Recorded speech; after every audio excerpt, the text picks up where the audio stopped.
Henry stormed across the field to join the diggers. RedWolf wasn't the only one who watched him approach. Several other grade 1 boys monitored his progress, and top boy Frank watched too. Did Master Evans keep you back after class again? Frank asked quietly. Henry didn't reply. Instead, he shoved RedWolf on both shoulders. It was your fault, he yelled. RedWolf felt tears welling up, but he gulped down the sob that tried to burst from his chest. Henry drew close, carefully forming his words and spitting them into RedWolf's ear. Next time, don't make a sound, you hear, and don't tell anyone, or else. He leered and drew his index finger across RedWolf's neck. The child didn't need to know the language to understand the threat. His knees buckled. That's enough, Henry, Frank said, sheltering RedWolf with his body. Leave him alone. Don't make me report you again. Get to work. Henry snatched up a shovel and started attacking the soil. RedWolf was shocked to see that Frank watched Henry with compassion. RedWolf didn't understand why. He hated Henry. A warning whistle, not unlike a jay's strident call, pierced the air, and all the boys in the old pasture began digging with renewed vigor. Someone was coming, a man and a dog. RedWolf looked up and his heart leapt into his throat. It was the man they called the Indian agent. It all seemed so long ago now then the white man had ridden into the summer camp of the people.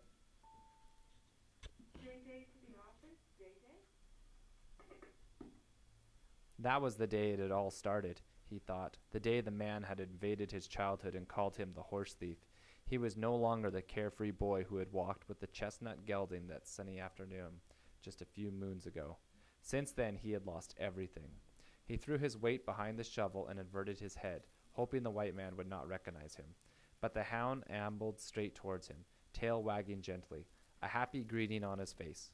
"Get over here, dog," the Indian agent yelled. The animal lowered his head, rounded his back, and with tail between his legs, approached his master. He was rewarded for his obedience with a raised hand and a harsh voice. "Don't you be getting friendly with the Indians."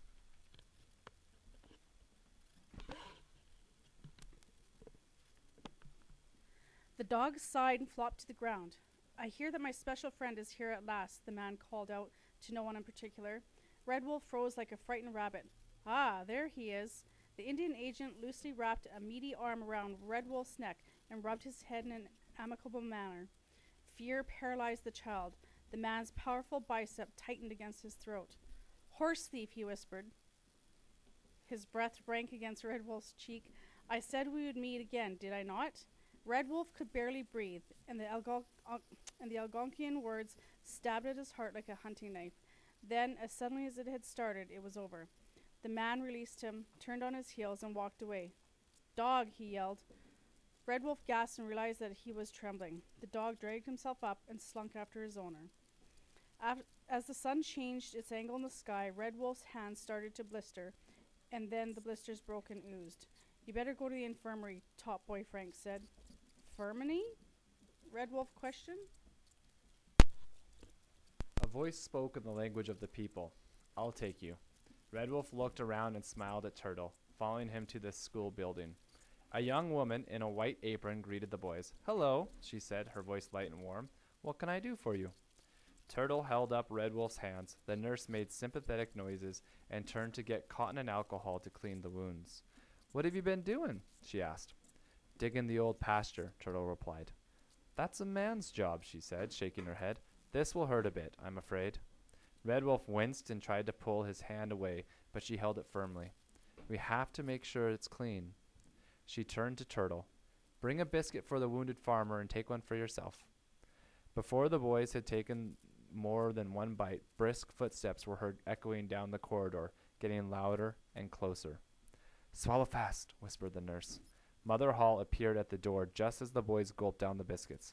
Her small, critical eyes appraised both boys before settling on Turtle. "There's nothing wrong with you, boy. Get back to work."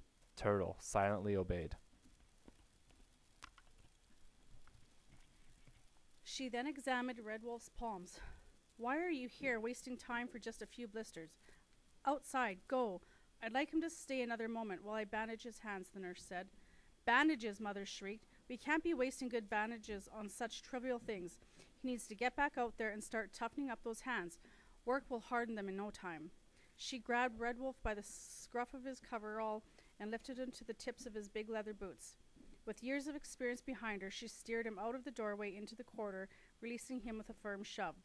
RedWolf stumbled away from her as fast as he could, but stopped dead in his tracks when her high-pitched voice shrieked what he now understood was his new name. 366, she yelled, reading the number on the back of his coverall and pointing to the wooden floor. Look at this mess. Get back here and clean it up. RedWolf looked where she pointed and saw fresh earth that had fallen from his boots. We don't wear farm boots in school, Mother Hall ordered, rolling her eyes. Take them off immediately. The nurse stood behind Mother Hall and mimed taking off boots.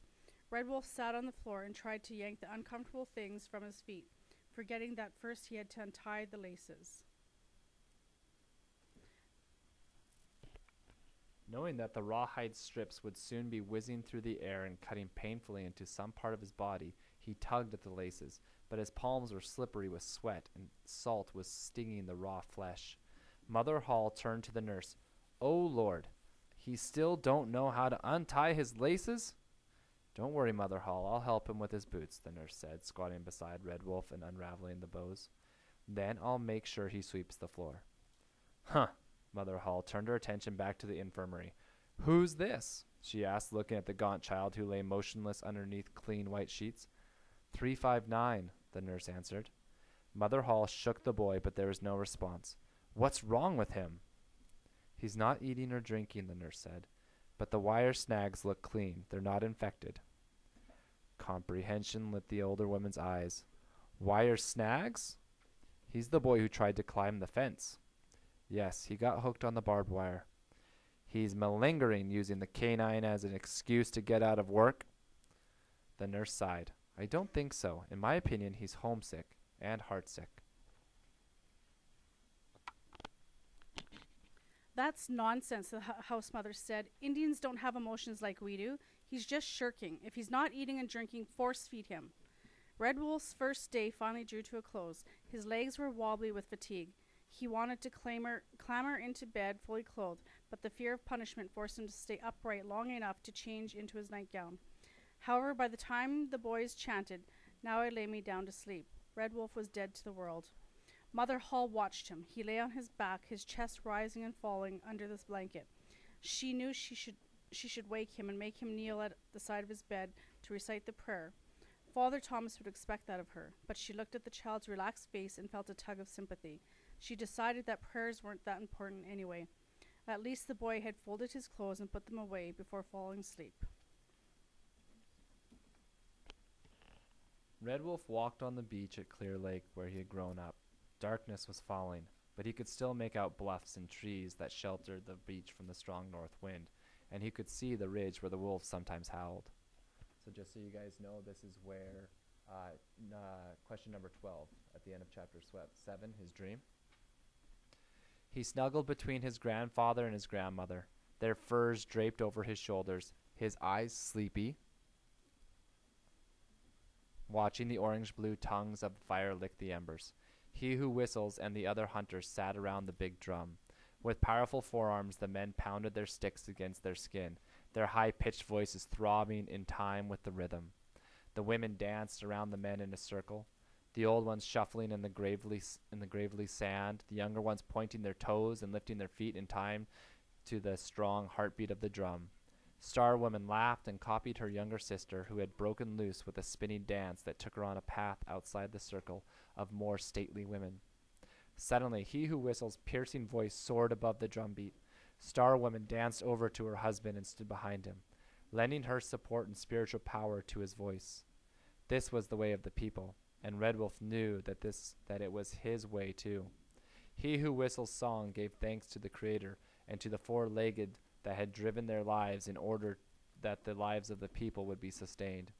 He gave thanks to Mother Earth for providing yet again, enabling them to survive another long, hard winter, and for the upcoming bounty of summer that would allow them to refill their baskets and prepare for another season of hardship.